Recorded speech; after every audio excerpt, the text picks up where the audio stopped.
사도신경으로 우리의 신앙을 고백합니다.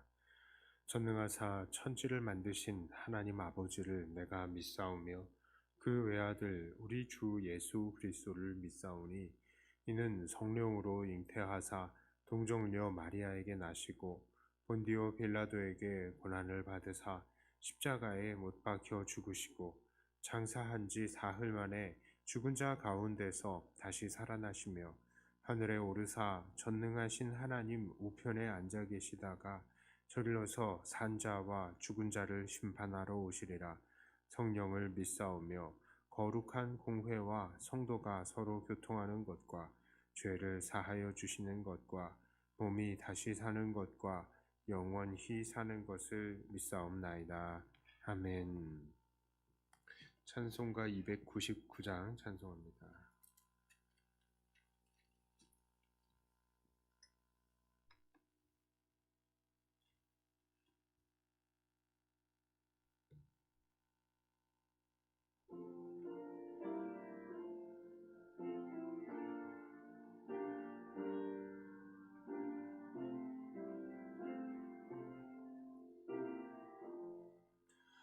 하나님 사랑은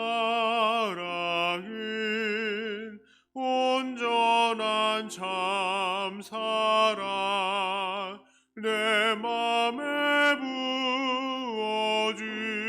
부어주시사 충만케 하소서.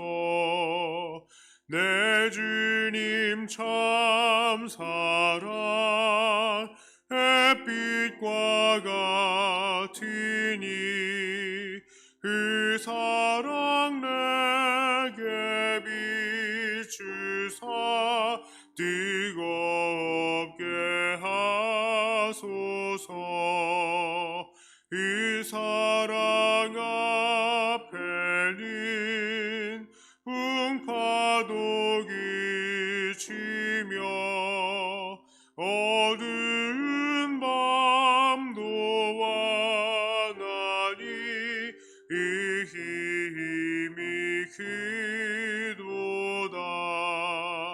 하나님 사랑은 온전한 참 사랑 내 맘과 영에 채우사 새 힘을 주소서.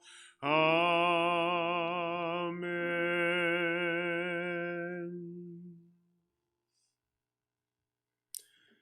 하나님 말씀은 스가랴 5장 1절부터 11절까지의 말씀입니다.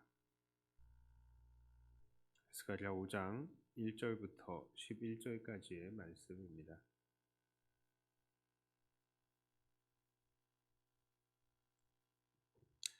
내가 다시 눈을 들어본즉 날아가는 두루마리가 있더라.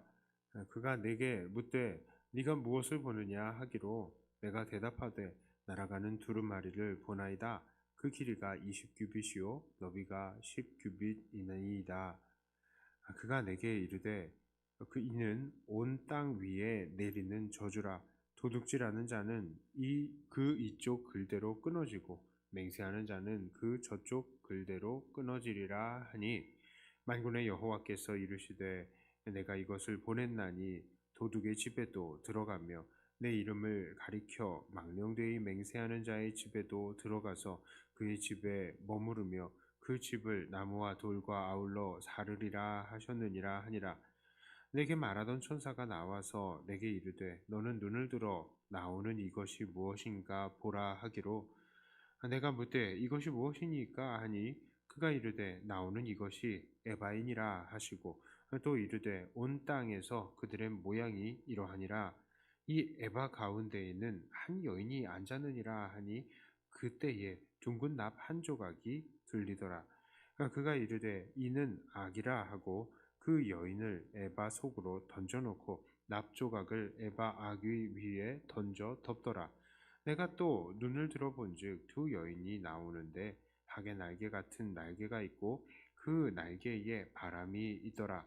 그들이 그 에바를 천지 사이로에 들었기로 내가 내게 말하는 천사에게 묻되 그들이 에바를 어디로 옮겨가나이까 하니 그가 내게 이르되 그들이 시날 땅으로 가서 그것을 위하여 집을 지으려 함이니라. 준공되면 그것이 제 처소에 머물게 되리라 하더라. 아멘. 자, 오늘 본문의 이 환상에는 눈에 띄는 이미지가 있습니다. 그것은 바로 하늘을 날아다니는 것들과 관계가 있습니다. 이 중에 하나는 날아서 오는 것이고 또 하나는 날아서 떠나가는 것입니다. 본문에서 스가랴에게 날아오는 것은 무엇입니까? 그것은 바로 하늘을 나는 두루마리입니다. 본문에서는 날아가는 두루마리라고 표현했지만 원문을 보았을 때 이것은 날아서 어디를 가는 것이 아니라 그저 하늘을 나는 존재, 두루마리를 이야기했습니다. 자, 그런데 이 하늘을 나는 두루마리가 이스라엘을 심판하러 나타났으니 이 두루마리는 날아가는 두루마리가 아니라 날아서 오는, 이스라엘을 심판하러 날아서 오는 말씀이었다는 것이죠. 자, 이 심판의 두루마리가 심판하는 내용은 두 가지였습니다. 그 첫째는 바로 도둑질이었고요. 그리고 두 번째는 바로 하나님의 이름을 가리켜 망령되게 맹세하는 것이었습니다. 이 도둑질하는 사람이 도둑질하면서도 하나님의 이름을 망령되이 사용하는 것이라고 이야기할 수 있겠습니다. 자, 그리고요, 이스라엘을 떠나서 날아가는 것이 이제는 또 나타납니다. 그것은 바로 에바, 그러니까 곡식을 되는 기준이 되는 이 바구니 속에 있는 여인이었습니다. 하나님께서는 이것을 악이라고 말씀하십니다. 우리는 성경 전체를 통해서 악한 여인, 즉 음녀의 이미지를 아주 친숙하게 잘 알고 있습니다. 이 악한 여인은 인간의 이 육체의 욕심을 상징하는 심볼과도 같은 것이죠. 자, 하나님께서는 이 에바 속의 악이 이스라엘 전역에 펼쳐져 있다라고 하니, 자, 이것은 아마도 속이는 저울을 사용하는 이스라엘의 악을 말하는 것이라 생각이 됩니다. 즉 이들은 에바 바구니 자체를 무겁게 만들어서 더 이득을 남겼다는 것이죠. 어떻게 그것이 가능한가요? 바구니가 무거우면 이 바구니 속에 곡식을 적게 담아도 곡식이 무거운 것처럼 속일 수 있기 때문입니다. 이 악한 거짓된 에바는 어떻게 됩니까? 이 학의 날개 같은 날개가 있는 두 여인이 하나님의 영을 상징하는 바람을 타고 시날 땅으로 데리고 갑니다. 학의 날개다라고 하니까 아주 우아해서 이 여인들이 마치 천사 같게 느껴지기도 하지만 이 레위기의 기준으로 볼 때에 학은 부정한 동물입니다. 레위기 11장 19절에서는 이 황새가 부정하다라고 말을 하는데 히브리어로 이 황새와 오늘 본문의 학은 같은 단어를 쓰고 있습니다. 자, 그리고 이들이 가는 곳도 바벨론을 상징하는 신할 땅이고요. 또 그들이 가서 하는 것도 속이는 저울, 즉 악을 위한 제단을 짓는 것입니다. 자, 그러니까 에바를 옮기는 날개 달린 두 여인 또한 죄악된 에바와 동류인 것으로 보입니다. 즉, 이 환상은 하나님의 성령이 죄악의 에바와 그 동료들을 모두 이스라엘에서 몰아내는 것을 의미하는 것이죠. 야, 너희 죄악된 것들은 너희 죄악된 동네로 가서 너희끼리 잘 살아라. 그런 의미를 보여주시는 것입니다. 자, 이렇게 이스라엘에게 날아오는 것과 또한 이스라엘로부터 날아서 가는 것들의 환상을 볼 때에 우리는 이 두 가지 환상이 모두 다 한 가지를 의미하고 있다는 것을 깨닫게 됩니다. 자, 그것은 무엇입니까? 도둑질과 관계가 있는 것이죠.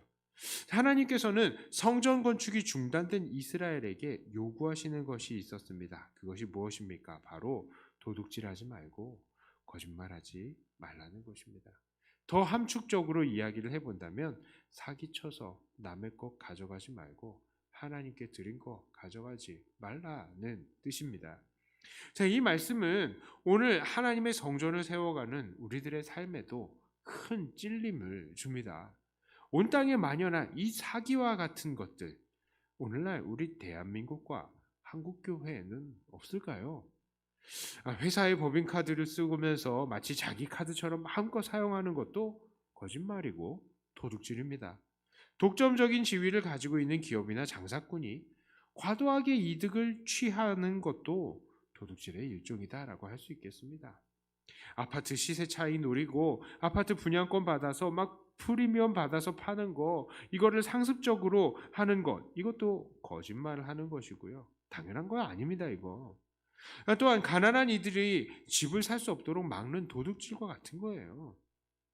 자, 부동산의 실거래 가격을 낮게 해가지고 계약서를 작성해서 양도소득세를 덜 낸다는 거거나, 또 높게 계약서를 작성해서 추후에 부동산 팔 때에 이 양도 차익을 줄여서 양도소득세를 덜 내게 하는 행위도 거짓말이고 도둑질인 것입니다.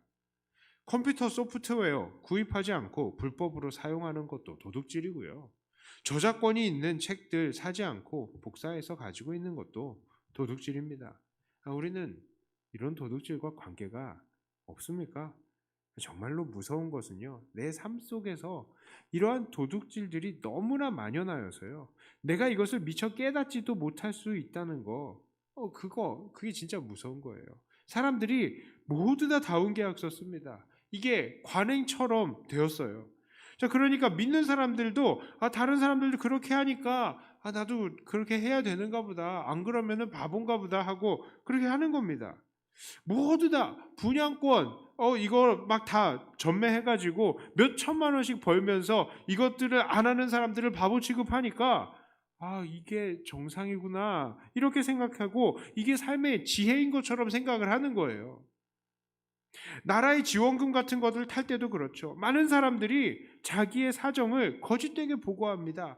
더 아픈 사람처럼, 더 가난한 사람처럼 막 신고를 하죠. 그래서 어떤 사람들은 실제로 가진 건 정말로 많은데 세금을 한 푼 안 냅니다. 이런 건 삶의 지혜가 아니에요. 이거는 도둑질인 겁니다. 나라 돈을 그렇게 빼먹는 거 도둑질이죠. 이득을 봐야 되는 사람들이 이득을 못 보고요.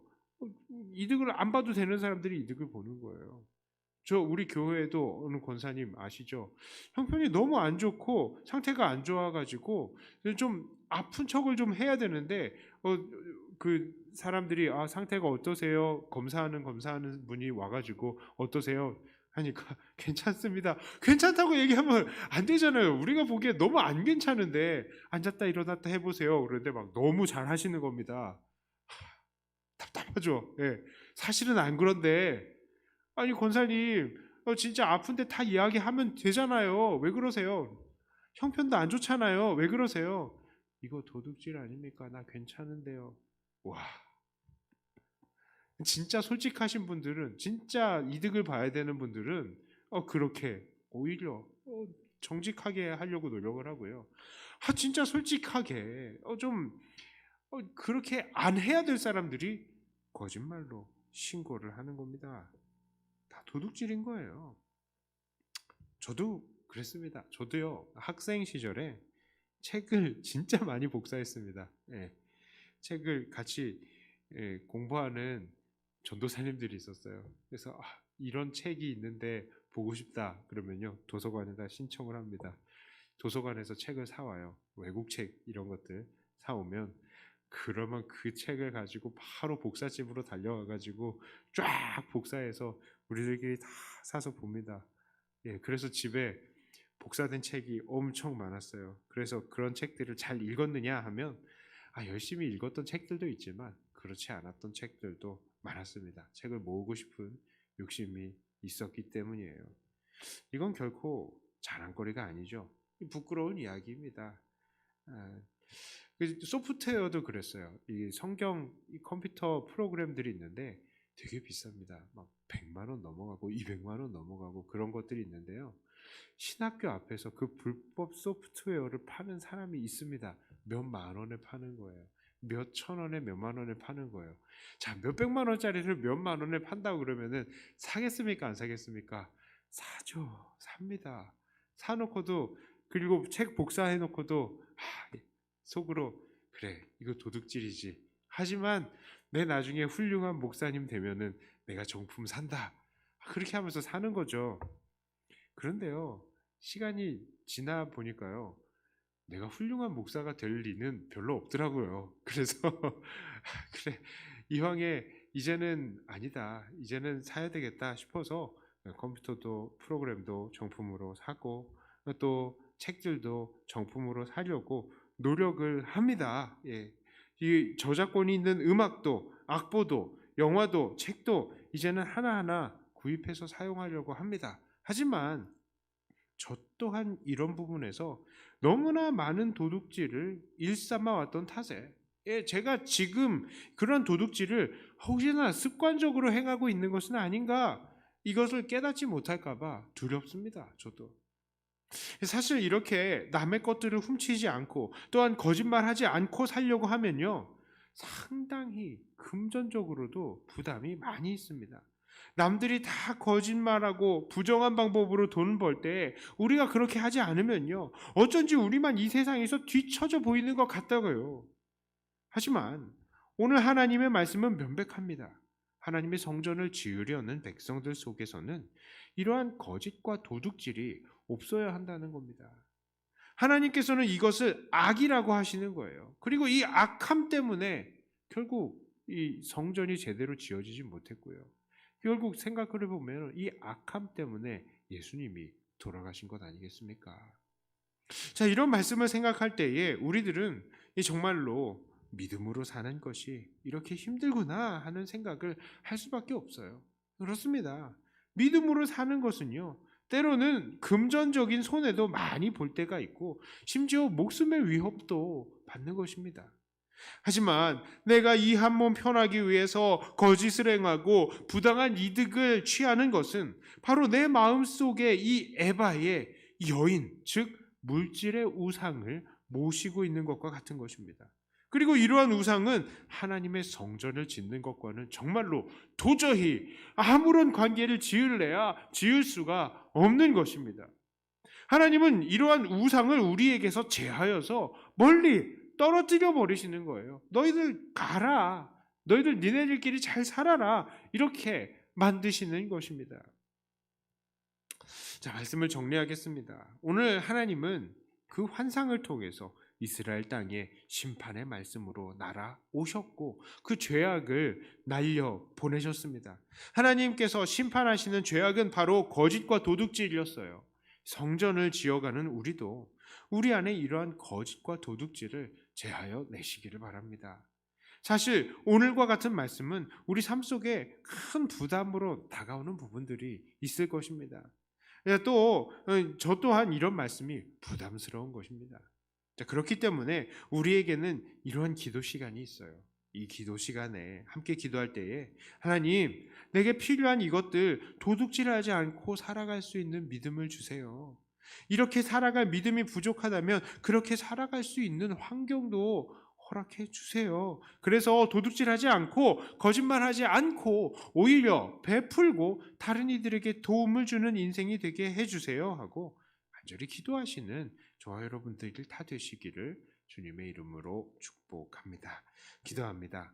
하나님 감사합니다. 우리의 삶 속에서 만연해 있는 도둑질들을 한번 생각해 볼 수 있고 또 결단할 수 있는 시간 갖게 해주셔서 감사합니다. 하나님, 정말 우리는 성전을 지어가는 사람들이오니 우리의 이 성전 안에 이런 거짓말, 도둑질은 모두 다 사라지게 하여 주시고 오직 하나님을 향한 거룩한 마음, 정결한 마음만 갖게 하는 우리가 되게 하여 주시옵소서. 우리를 붙드시고 우리가 주 안에서 저 이 시간에 또 기도할 때에 다시 한번 기도하며 결단하게 하여 주시고 이 죄악들을 발견하게 또 그것들을 몰아내는 이 시간 되게 하여 주시옵소서.